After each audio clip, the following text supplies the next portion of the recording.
The Fed's rate decisions have often been a yardstick for central banks to frame policy.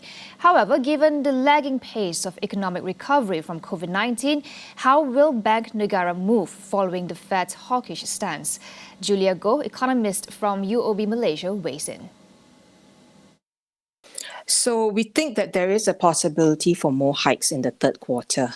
I think the reality is inflation pressures are rising everywhere, not just in Malaysia, right? This is a result of the Ukraine crisis that's affected prices of food and energy, the China lockdown measures that's affected supply chains, and higher demand due to economic reopening.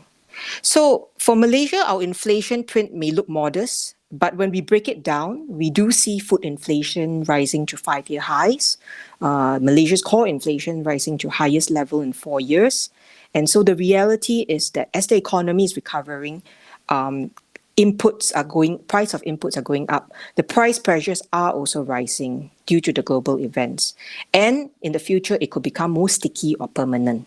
So at this point, Malaysians are partly shielded because we have subsidies, or else inflation pressures could be even higher.